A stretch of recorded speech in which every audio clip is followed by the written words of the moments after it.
Hi there, folks. Tom here with the Heavily Biased Top 10. This is the Championship Week edition, and we are going to dive in a little bit to the championship games. We got some reaction to the Week 14 rankings. What we're going to see here this week in the Heavily Biased Top 10, we will look first at those Week 14 rankings and reactions, kind of talking about where some of those things fall and what's happening as a result of them. We'll take a brief look at the championship games. I'm not going to do big capsules on these right now. We'll do the first part of a merits discussion. We may do a little bit more of this in the midweek if I get a chance to do some game capsules on those championship games. We'll talk a little bit about the problem with the mega conferences. We'll do a little bit of conference projections, and then finally we will end up with predicting the field. So talking a little bit about where I think some of these can land based on conference championship games and how these things play out. So let's go ahead and dive on in. All right, first off, the CFP, the Pentultimate ranking reaction. So the next ranking that we're going to get is going to be the final one, and it's going to set our playoff field. Here we have the next to last one, and this is following all 12 games in the main body of work. There's a couple teams out there that don't have their 12th game in. That's Army Navy, and that's reserved for a different week. But here we go. The top 12, there's no surprise. We predicted stability of the top 5, and we got it. Ohio State, Indiana, Georgia, Texas Tech. You got a little bit of a shakeup here with Texas losing, or Texas A&M losing. Not anything outlandish. They dropped from number 3. They dropped 4 spots down. And so we saw Texas Tech slide up into a bye. I think that was about where I expected this to happen. Oregon at 5, Ole Miss at 6 was a little bit of a surprise that they stayed ahead of Texas A&M in spite of having Kiffin move away. That is another story for another time. But I think the announcement that they were going to be allowed to continue with their offensive coordinator for the duration of the playoffs made a big difference here. Pete Golding is a solid defensive coach. Ole Miss is an offensive team. And without getting Weiss back, that was going to be a big, big loss. Some continuity there made a little bit of a change. I think that ranking is about right. We'll see where it goes. Texas A&M to 7, not much of a surprise. Oklahoma staying at 8. The other big flip here is the Alabama and Notre Dame flip between 9 and 10. I did have predicted Notre Dame staying at 9, Alabama at 10. So this was a little bit of a surprise to me, but not unexpected based on the numbers, based on some other things like that we will discuss a little bit later. Teams kind of still in the mix include BYU at 11, Miami at 12, Texas at 13. It's not going to happen. There's too much from outside of the field that needs to get in to reasonably think that somebody sitting three spots out of the cut line is going to make it into the field. And right now that cut line is at 10. The leader of the ACC is sitting at 17th, and that is Virginia. They're taking on a 5-loss Duke in that conference championship game, which is a giant mess when it comes to how this is going to work out. And so I showed you the next 3 G5s. The first 2 of them are in the AAC, the American Athletic Conference. And those are Tulane and North Texas. And then in 25th, James Madison, JMU, out of the Sun Belt. Now, it's reasonable to think that if Duke were to win, and that is the last game to finish, but if Duke were to win this, it's reasonable to think that you might see the winner of the AAC and JMU, if they win the Sun Belt, getting bids. Or if JMU does not win the Sun Belt, that you might see the winner of the Mountain West wind up with a bid. So this could get really wild when it comes down to it. We'll get to those in just a minute. Championship games, the major ones that we're talking about. And these are the ones just kind of to watch for because they are most determinant of playoff spots. On Friday, you have Troy at James Madison. That is for the Sun Belt Conference title, and James Madison hosting that one. If they were to win, put themselves in a position where they are waiting on the ACC championship. The American Athletic Conference is going to be North Texas at Tulane. That again, the winner of this is in. The winner of this takes that G5 spot. Saturday, and these are just in order that they're played. BYU and Texas Tech is your first game up. That will be followed in the kind of midday spot by Georgia versus Alabama. Indiana and Ohio State play at the same time in that 8 o'clock spot as Duke and Virginia. I'm going to be honest here. Even though Indiana and Ohio State is the number 1 versus number 2 matchup, I have talked at length about why I'm not sure this is the right numbering for these two, especially when you consider that the only reason this is happening is because of the last two standing undefeateds. Neither of these teams has any reason to show you anything other than vanilla. We'll cover this a little bit more when we talk about just kind of framing that national championship picture, that playoff picture. But you can turn and check in this game. It's going to be interesting to see who gets the 1 seed. But beyond that, if I'm these two, I'm playing my base defense and I'm playing the most vanilla offense I can show you. And whatever the outcome of this game is, does not concern me. More about that in a minute. Let's get a little merits discussion. We did have a shuffle of some of the 2 lost teams, and realistically, these are the ones that we're kind of looking at and kind of seeing where they are and where they fall. I have put these in order of their composite merit, and I want to talk a bit about why I've chosen each of these different things as a measure of where these teams are. First off, the schedule record. Before I begin, I should tell you I never, ever, ever include games against FCS opponents in those schedule records. Yeah, my top 10 carries some bias with it. I fully admit that. I like the SEC. The Big Ten doesn't bother me that much. I am constantly annoyed with I talked about the Big 12, that the top and the middle are pretty close to one another, and the middle is indistinguishable from the bottom. The ACC has suffered with that as well this year. I don't really have that much that's great to say about either of those conferences. I'm not a fan of special treatment. I'm especially not a fan of the phrase that we get in every offseason where we talk about the conference commissioners, the 9 conference commissioners, and the athletic director of Notre Dame. I'm done with that.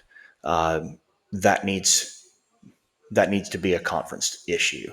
And I will say some more about that a little bit later on, especially when it comes to the ACC and the potential of them not having a bid.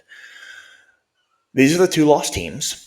The metrics that I've looked at are the total schedule record.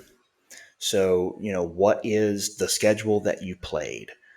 The Power 4 record. And I think the Power 4 record is important because in each of these cases, we are looking at a Power 4 team.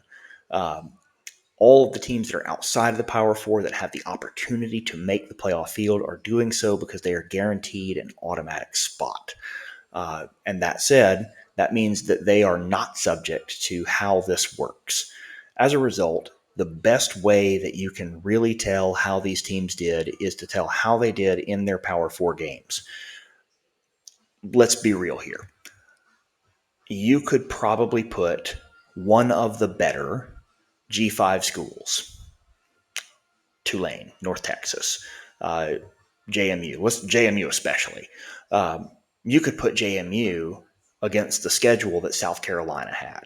I don't expect that they're going to do any better than what South Carolina did. And South Carolina is 1-7 in the SEC. I don't expect JMU would do any better. You could put South Carolina against JMU's schedule. They are probably going to do at least as well as what JMU did, which was 11-1 every single time. And you can do that kind of top to bottom. I would expect the same thing out of Syracuse. That team is terrible. I would expect the same thing out of Purdue. That team is terrible. JMU might have picked up a win or two extra in the Big Ten because Purdue played a pretty awful run and still finished over. But the reality is that when you talk about where some of these G5 schools are, who they're playing, what they're doing, it's not the same as dealing with a Power 4 schedule. That said, how the Power 4 teams played and what their particular record are matters more to me than what your overall record is. Because if you played two pretty good G5 schools, I don't care. They were still G5. You still should have won that game. If you're talking about a top 25 team, you still should have won that game 99 times out of 100. And that's just the bottom line. Let's talk about win percentage. And these are the winning percentages of the teams that you beat. So this matters because we're talking about how good were the teams that you actually, not just how good was your schedule. What did you face? What did you win? Because what you won matters more than what you lost. Again, in the end, I expect that you're supposed to win your G5 games. That's supposed to happen. Did you play and beat good teams? Or was the part of your schedule that you beat subpar? Let's extend that. Let's look at Power 4 record and say, how did the Power 4 teams that you played, how did they do in the wins that you had? So let's jump in. These I ordered by the composite ranking. And when I say the composite ranking, what I did was I took all of these and I gave them, I looked objectively at their scoring, ranked them, added those ranks together, divide by 4. This is the order that came back after that was done. You'll see that the top pair in here of these, the best merit of the two lost teams comes down to Alabama and Oklahoma. In the order, Oklahoma, then Alabama. Actually, what worked out on the field. Guess what? Oklahoma was number one across the board in merits of two lost teams. They are the top two lost team in the polls. They should be the top two lost team in the polls. They're exactly what you expect. They lost 2 games in the SEC. That means they are not eligible for the conference championship. Alabama's playing for that. Alabama, second across the board. And again, that is an across the board second. Every single one of these metrics favors Alabama over every other team that's 2-loss except Oklahoma. So when we talk about Alabama bumping ahead of Notre Dame 10-9 in this particular week's polls, that's merited every single step of the way. I'm going to walk through these because you're listening. If you're watching this on YouTube, you've got the chart in front of you, but here's where that breaks out. Alabama's total schedule. The teams that Alabama played, keep in mind this is on 11, not 12, because Alabama played one FCS team. Notre Dame's is going to be on one more game because they are the one of about 9 in all of college football that did not play an FCS game. Yeah, that breaks out to 88.5% or so. About 1 in 9 teams doesn't play it. Out of the top 15, they're the only one that played a full 12-game schedule. That doesn't mean that they played it all against Power 4. That just means they played it all against FBS. So we had to do it by percentages. That's the way that we normalize for 2 teams that have a slightly different number in their record.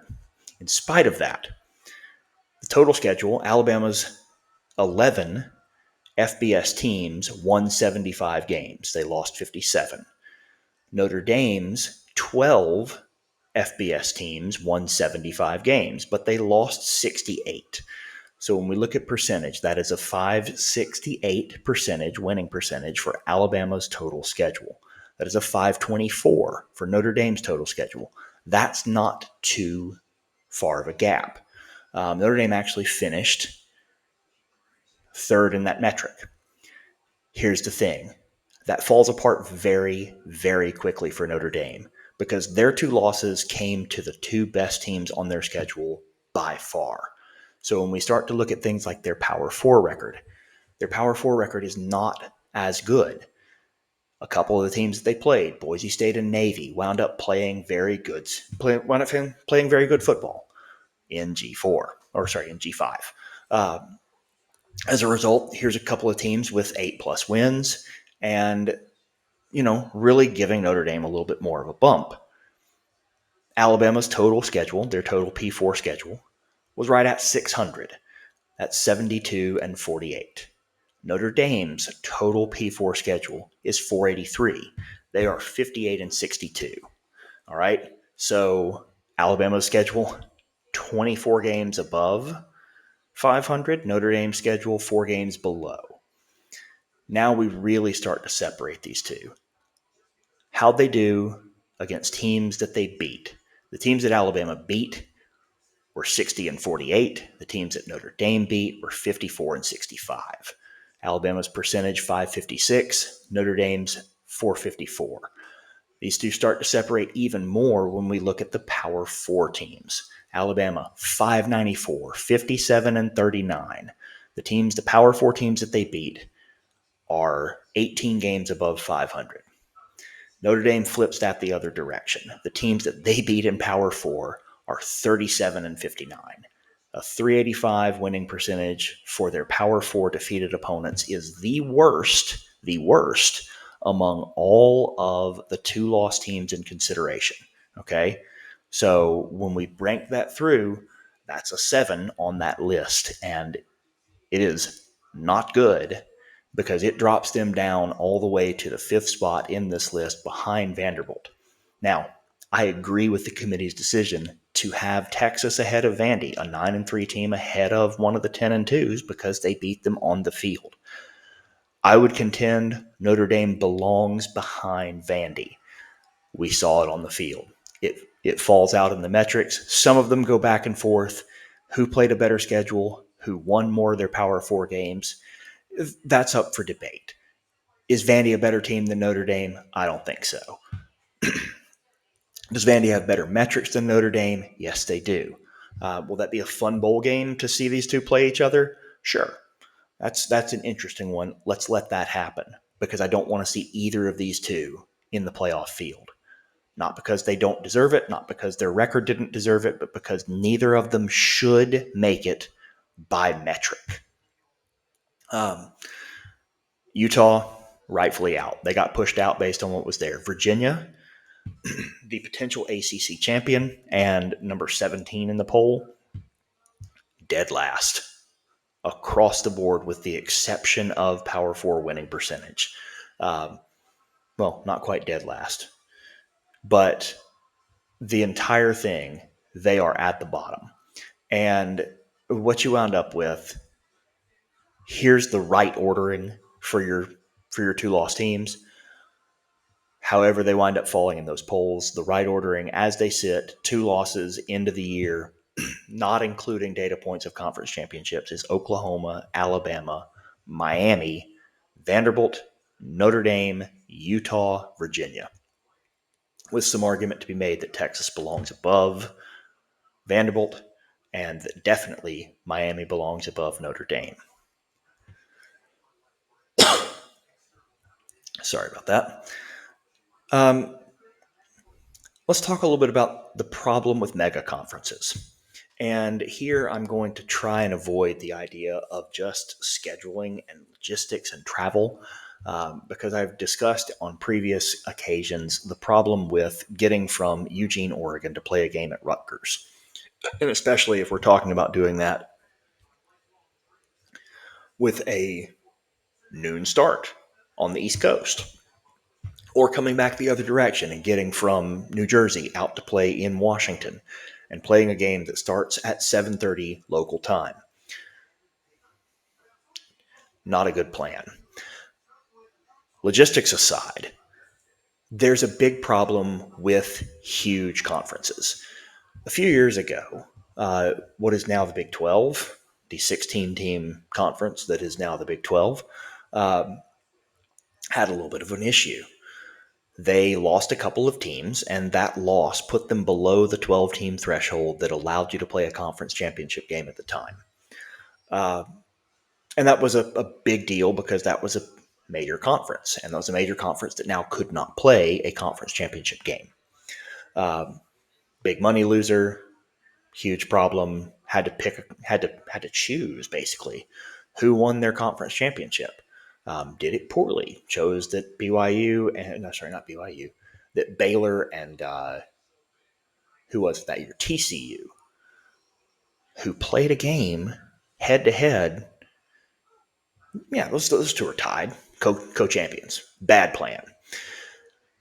Anyway, the problem is that the good thing was that this conference was able to play a complete round robin.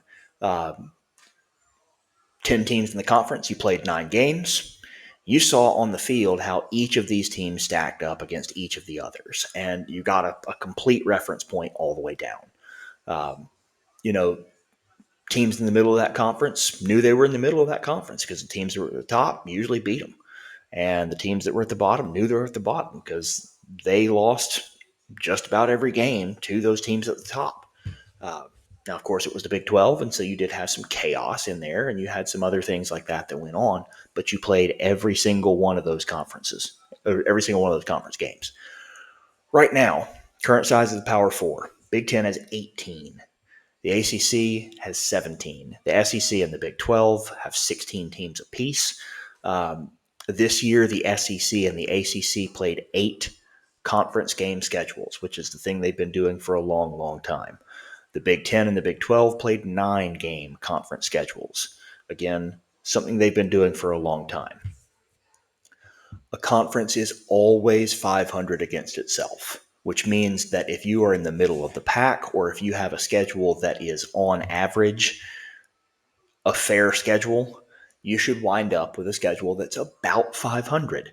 Now, depending on how you did against that schedule, it will either be slightly up or slightly down, just based on the number of teams that beat you and so are a little bit above 500, the number of teams that you beat and that are now a little bit below 500. If you're sitting at the top of that conference, the record always looks a little bit poorer because you gave everybody a loss.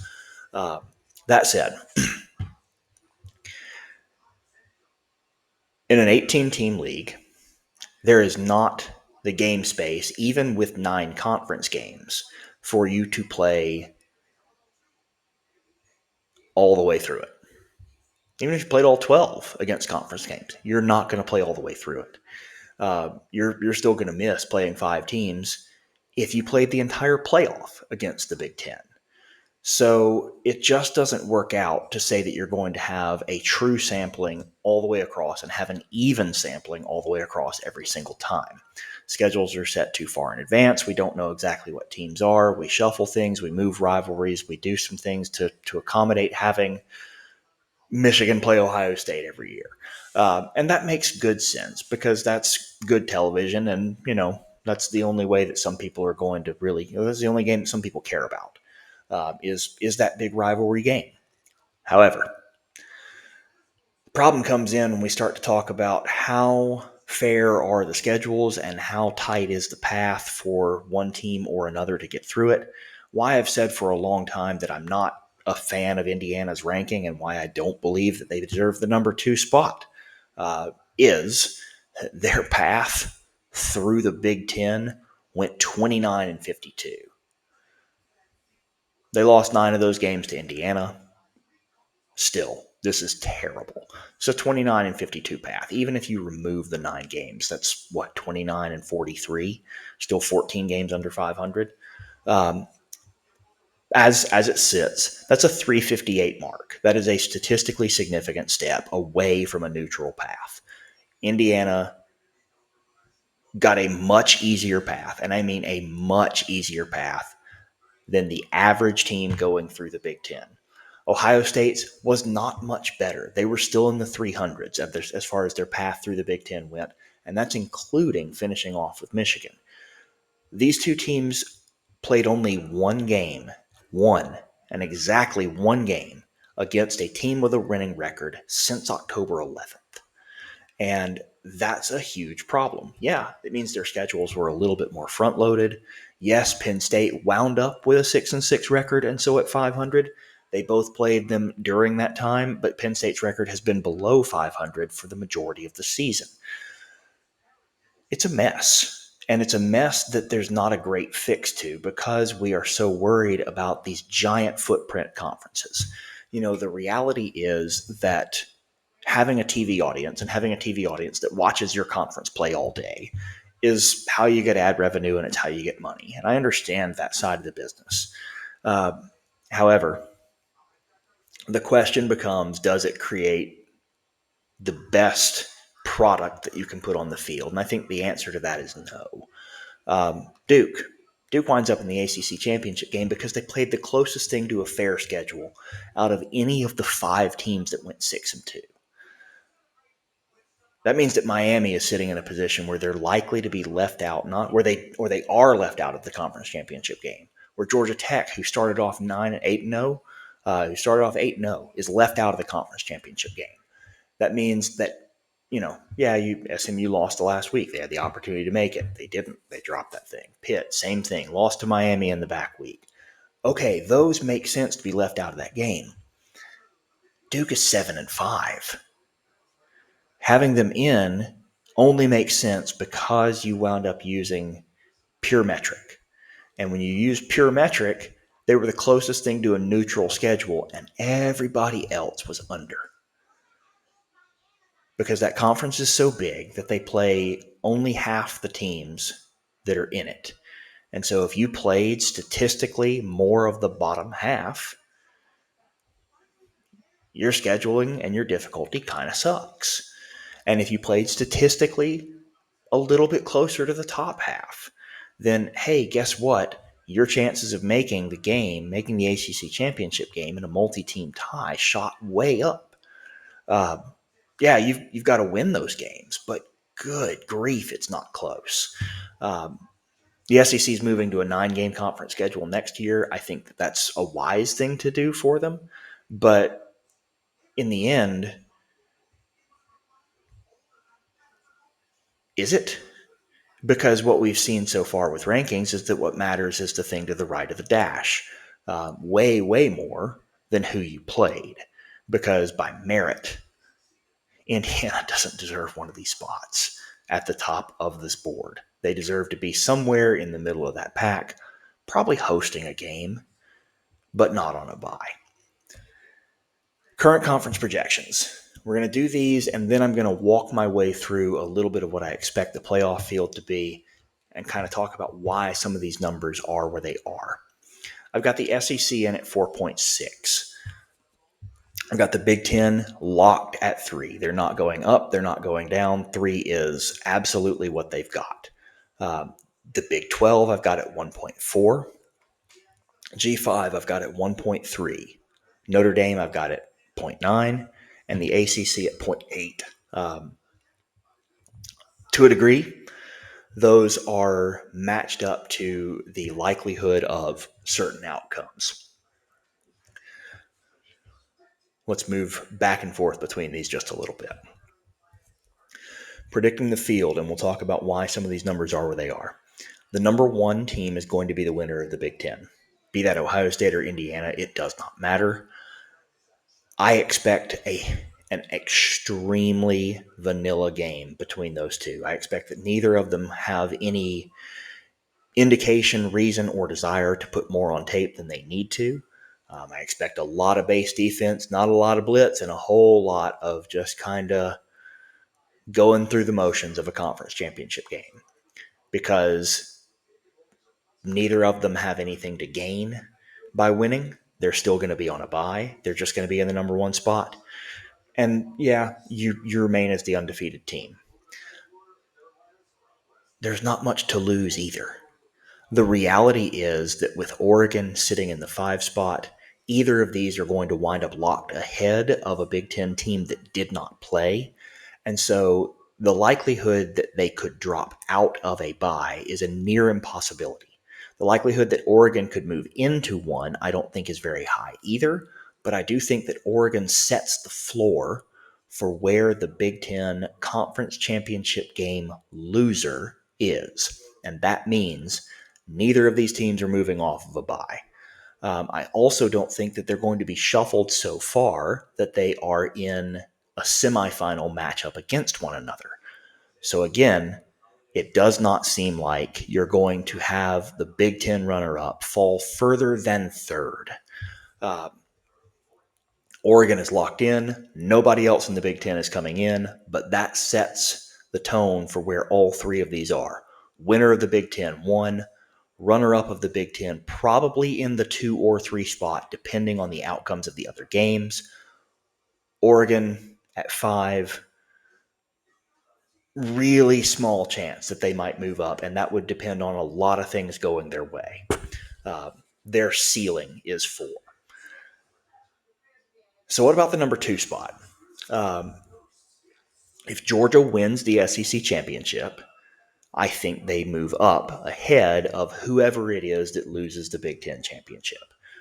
It would be getting back their only loss on the season, doing so as kind of a progression of where that team is. I think would put them in the number 2 spot. Texas Tech could also take that spot. They would have to do so as the Big 12 champion and have Alabama wind up winning the SEC. If the Big Ten, that could be the Big Ten runner-up, and that would happen if both Georgia and Texas Tech lost these games. Texas Tech or the Big Ten runner-up at 3. If Texas Tech wins, Georgia wins, Tech maybe takes that 3 spot. If Texas Tech wins and Georgia wins, Texas Tech's ceiling is 4. If Texas Tech wins and Alabama wins, they could bump up to the 3. I think Alabama's ceiling is the number 4 spot.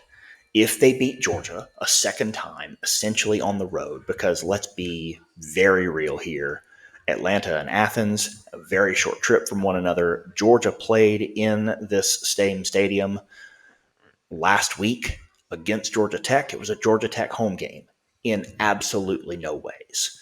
The only thing that mattered was that you were in the city that Georgia Tech is in. Nope, that stadium was red and black. They got to sit, they probably got to sit in the locker room that they're going to be in this week to figure out who they were going to play in the SEC championship, or if they were going to play in the SEC championship. This is a home game for Georgia. If Alabama were to win that and win it a second time, I do think that you see them bump to the number 4 line. They would jump ahead of these one-loss teams as an SEC champion because these are not conference champions that they're talking about. Texas Tech would stay ahead of them, and the Big 12, or the Texas Tech would stay ahead of them either as the number 2 or 3, and then you would see the runner-up of the Big 10 at the other spot in 2 or 3.